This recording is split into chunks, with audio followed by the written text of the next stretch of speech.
Welcome to reneenergy.com on YouTube, the hub for all things renewable energy and sustainability.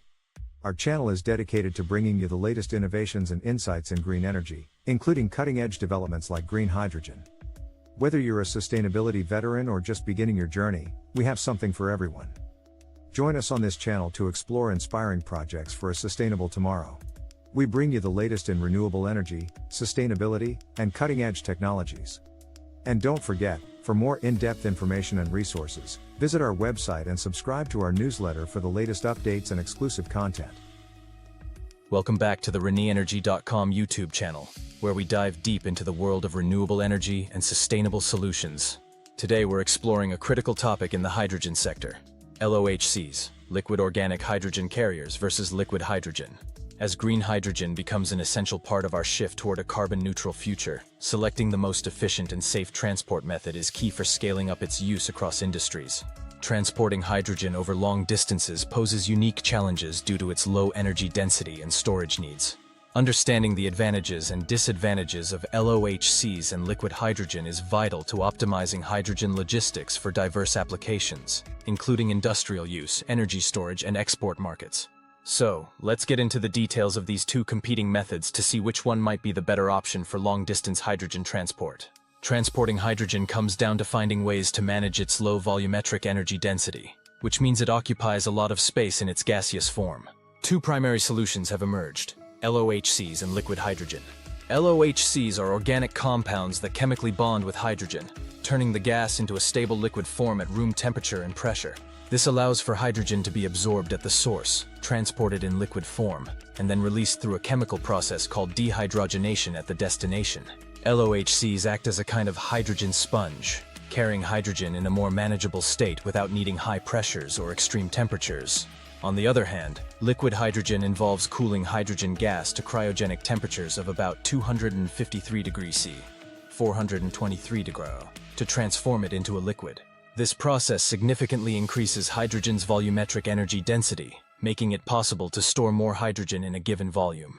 Liquid hydrogen is then transported in specially designed cryogenic tanks to maintain the low temperatures required for keeping hydrogen in a liquid state throughout the journey.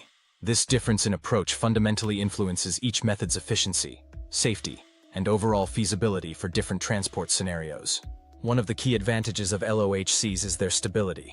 Because LOHCs store hydrogen in a liquid that remains stable at ambient conditions, they avoid many of the risks associated with high pressure or cryogenic storage.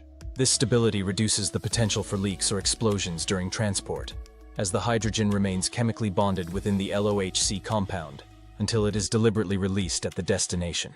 This makes LOHCs particularly attractive for transporting hydrogen through populated areas or over long distances where safety is a major concern.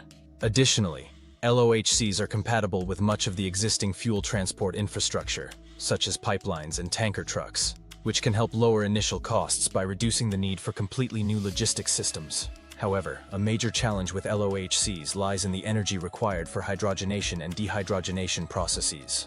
While the storage and transport phases may be energy efficient, the chemical processes needed to bind and release hydrogen consume a significant portion of the energy, around 20–30% of the total energy content.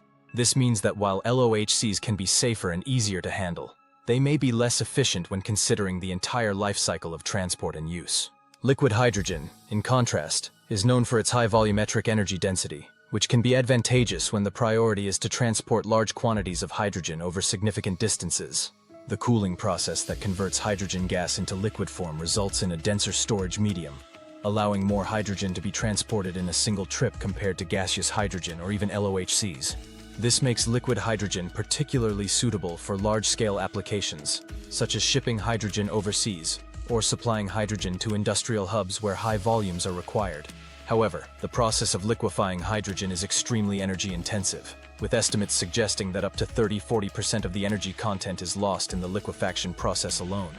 Maintaining the cryogenic conditions during transport is another challenge, as it requires advanced insulation to prevent boil-off, the evaporation of hydrogen back into gas due to even minor heat ingress. Despite these challenges, the infrastructure for liquid hydrogen transport is relatively mature, thanks to its use in sectors like aerospace, where liquid hydrogen has been employed as a rocket fuel for decades. This maturity provides a level of reliability and predictability in the transport process, but it comes at a high cost due to the specialized storage and transport equipment required.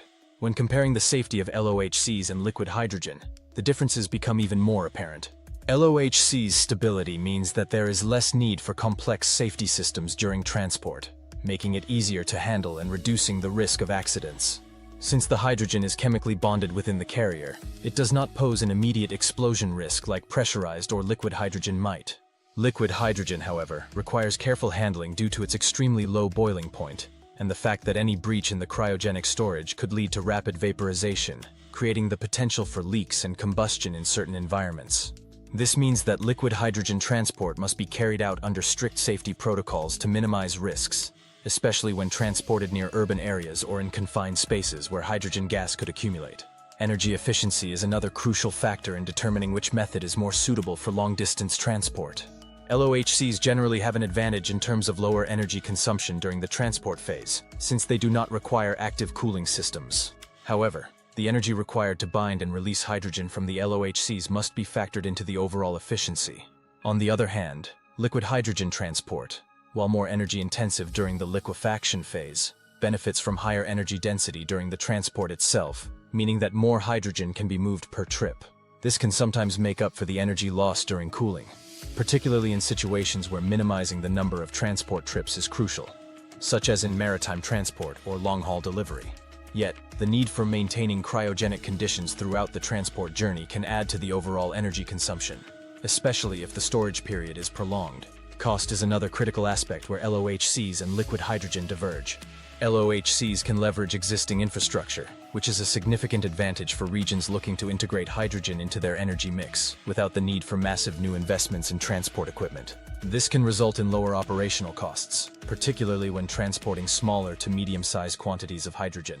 However, the initial setup costs for the facilities needed to hydrogenate and dehydrogenate the carriers can be high, especially in regions where these technologies are not yet established. Liquid hydrogen transport, in contrast, involves high upfront costs for cryogenic storage tanks and transport vessels, but can achieve economies of scale if used to transport large quantities over long distances. This is particularly relevant in scenarios where hydrogen is being exported from regions with abundant renewable energy, such as solar-rich deserts, to areas with high energy demand. For these long-distance and high-volume scenarios, the higher initial costs may be offset by the benefits of transporting larger amounts of hydrogen per shipment. In terms of scalability, LOHCs and liquid hydrogen may serve different niches within the hydrogen economy. LOHC's ability to integrate into existing infrastructure makes them well-suited for early-stage hydrogen networks in regions with lower demand.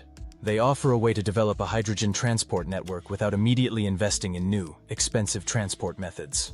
Liquid hydrogen, however, might be better suited for regions looking to establish large-scale hydrogen supply chains from the outset, particularly if the goal is to become a global hydrogen exporter. Liquid hydrogen's higher transport efficiency over very long distances means that it could play a crucial role in building international hydrogen markets, even though it comes with higher energy losses and costs up front. Ultimately, the decision between using LOHCs or liquid hydrogen for long-distance transport depends on the specific context, including the distance to be covered, the volume of hydrogen needed, the existing infrastructure, and regional safety and regulatory considerations.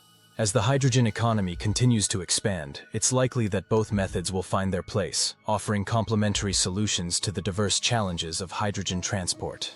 The future of green hydrogen will be shaped by how we balance the benefits of each approach, ensuring that hydrogen becomes a viable and widely accessible clean energy source for the world.